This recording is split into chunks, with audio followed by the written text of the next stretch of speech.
Remember a couple of videos ago when I said, I have a project in mind for these fabric scraps very soon? Well, yeah, this is that project. I grabbed all of my fabric swatches that had a pretty similar color scheme, greys, blacks, and bluish hues.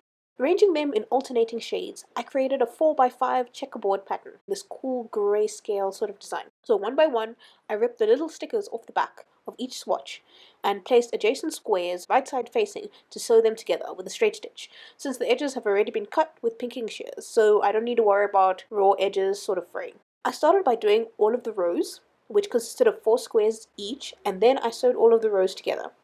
When doing this, I try to align all of the seams so I get this really straight, crisp checkerboard. First little bit that I did there is not that straight, but it's fine.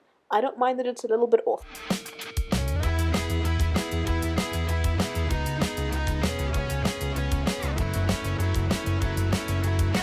Beautiful, isn't it? That's one side of the pillow done. Make another checkerboard for the back panel, or switch it up with something else. I did this black satin patchwork, which I think looks really cool. Then you're also going to need 2 more pieces. I used some plain black cotton for the lining. I overlock stitched all of the edges that didn't already have a zigzag stitch. To assemble, place one piece of the lining right sides facing up on your workspace. On top of this, place your zipper, wrong side facing up. Finally, sandwich the previous 2 layers with the checkerboard panel, wrong sides facing down. So just to recap that recipe for the perfect fabric sandwich real quick. That's lining, zip, and then checkerboard. Alright, line up all the edges and pin everything in place. Then sew a straight stitch, sewing as close to the zipper teeth as possible. Of course a zipper foot would be useful here, but we're not that advanced, we just use the basic everyday, I don't even know what this foot is called.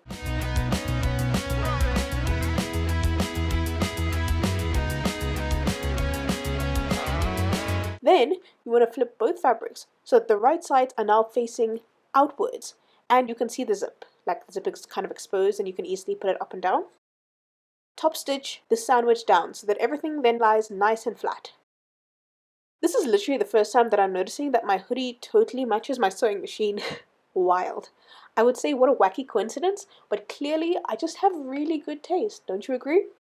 Okay, repeat the sandwich steps on the other side of the zip with your remaining lining and outer panel pieces. And then you should end up with something that looks a little bit like this. On one side now, we have the back and its lining. And then on the other side, we have the front and its lining. Obviously, this 2-dimensional net plan of a pillowcase is not really going to hold any stuffing, so we need to sew up the sides. Flip the 2 outer panels to one side with their right sides facing each other. Do the same thing for the lining. Then you're going to pin all the way around the outer edge along both of these panels, making sure to leave a gap in the 2 lining pieces, as this is what we'll use to flip the entire pillowcase inside from out. Also, I almost forgot this part, but luckily I didn't. You definitely want to make sure that you've opened your zip about halfway before pinning and sewing everything, otherwise you won't be able to do the magical flipperoo.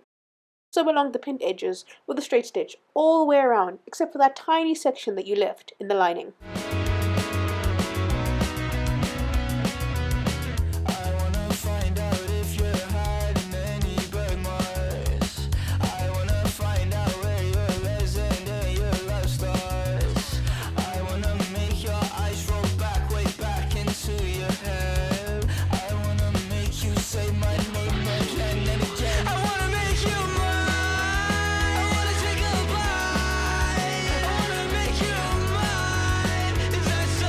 Now that that's all done, using that gap, you want to reach all the way into your pillow and grab the furthest edge seam, putting it through the gap in your zipper, and then through the gap in the lining, and turning everything inside, which is actually the outside, to become the new outside, and then everything that's inside to become the new... Does that make sense? Just flip it inside out.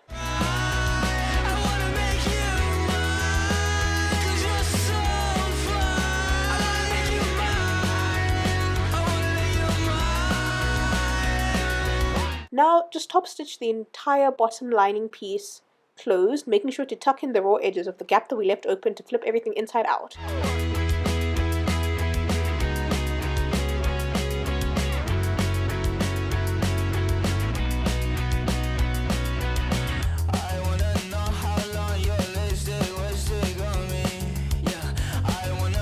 And that's pretty much it. Stuff the lining into the outer piece, poking out all of the corners so you have nice little sharp edges.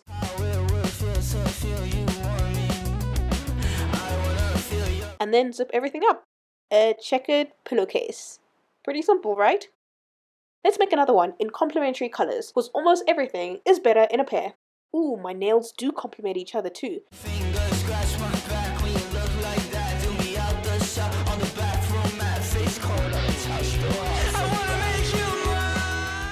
But what do you think of this fantastic combination of greys, teals, and pinks? Repeat the entire process that I explained in ever so much detail for the last 8 or so minutes and make this checkerboard into a pillowcase too.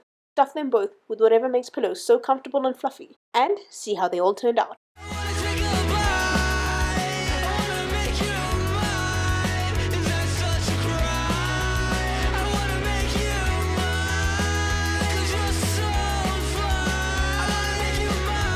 I'd say that these add so much charm to any space that they're in.